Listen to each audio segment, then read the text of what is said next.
ஆண்டவராகிய இயேசு கிறிஸ்துவின் நாமத்தினாலே உங்களுக்கு அன்பின் வாழ்த்துக்கள். இந்த நாளின் ஹெவலின் கீஸ்க்காக உங்களை நாங்கள் அன்புடன் வரவேற்கிறோம். இந்த நாளின் நம்முடைய ஆதார வசனமாக லூக்கா எழுதின சுவிசேஷம் 10ஆம் அதிகாரம் 19ஆம் வசனத்தை நான் வாசிக்கலாம். இதோ சர்ப்பங்களையும் தேள்களையும் மிதிக்கவும் சத்ருவினுடைய சகல வல்லமையும் மேற்கொள்ளவும் உங்களுக்கு அதிகாரம் கொடுக்கிறேன், ஒன்றும் உங்களை சேதப்படுத்த மாட்டாது.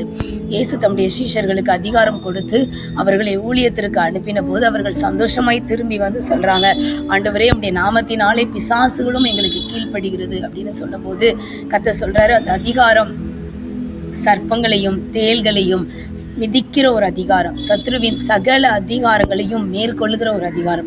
இந்த அதிகாரம் நமக்கு பூமியிலிருந்து உண்டான அதிகாரம் அல்ல, இது ஒரு ஹெவன்லி அத்தாரிட்டி, பரலோகத்திலிருந்து நமக்கு கொடுக்கப்பட்ட அதிகாரம்.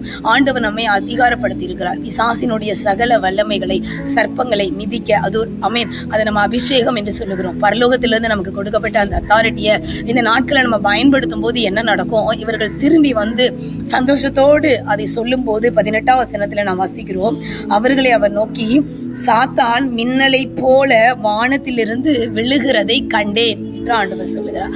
எப்போ தேவனுடைய பிள்ளைங்க தங்களுக்குள்ள இருக்கிற பரலோக அதிகாரத்தை பயன்படுத்த ஆரம்பிப்பார்களோ அந்த நிமிஷத்திலேயே, அந்த வினாடிலேயே அவர்களுக்கு விரோதமான சாத்தான் மின்னலை போல, அப்படின்னா என்ன அர்த்தம்?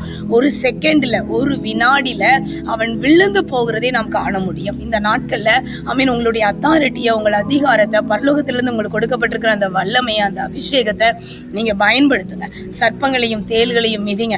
ஆண்டவர் இதை சொல்லிட்டு அப்புறம் சொல்றாரு பாருங்க, ரொம்ப ஆவியில களி கூர்ந்து 21ஆம் வசனத்துல நம்ம வாசிக்கிறோம், ஏசப்பாக்கு தம் பிள்ளைங்க அதிகாரத்தை பயன்படுத்தி ஜெயம் எடுக்கும் போது, மின்னலை போல சாத்தானை கீழே தள்ளும் போது ஏசப்பாக்கு அவ்வளோ ஒரு பெரிய சந்தோஷம். அவர் சொல்றாரு, இதெல்லாம் கல்விமான்களுக்கு வெளிப்படாது, ஞானிகளுக்கு வெளிப்படாது, என்னை நம்பி என் அழைப்புக்கு கீழ்ப்படிந்து என் பின்ன வருகிற பாலகருக்கு நீங்க இதை வெளிப்படுத்தினபடினால் உண்மை நான் ஸ்தோத்தரிக்கிறேன் என்று சொல்லுகிறார். இதை கேட்கிற உங்களை பார்த்து நான் சொல்லுவேன், உங்கள் மேல சாத்தானுக்கு அதிகாரம் இல்லை, அவனுக்கு ஜெயம் இல்லை.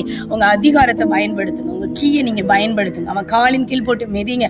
மிதித்தா அவன் நம்மளை சேதப்படுத்துவானோ என்று நீங்கள் பயப்பட வேண்டாம். நீங்கள் மிதிப்பீங்க, ஆனால் ஒன்றும் நம்மை சேதப்படுத்தாது. கர்த்தர் இந்த வார்த்தையின்படியே உங்களுக்கு விரோதமான எல்லா சத்ருவின் வல்லமைகளையும் மின்னலை போல அழித்து ஜெயம் பெற உங்கள் அதிகாரத்தை நீங்கள் பயன்படுத்த, அதை கையில எடுக்க, அந்த கீயை நீங்கள் பயன்படுத்தி பரலோகம் நமக்காக வாக்கு பண்ணியிருக்கிற விடுதலை நீங்கள் பெற்றுக்கொள்ள கர்த்தர் உங்களுக்கு உதவி செய்வாராக. கர்த்தர் உங்களை பலப்படுத்துவாராக. God bless you. கர்த்தர் உங்களை ஆசீர்வதிப்பாராக. ஆமென்.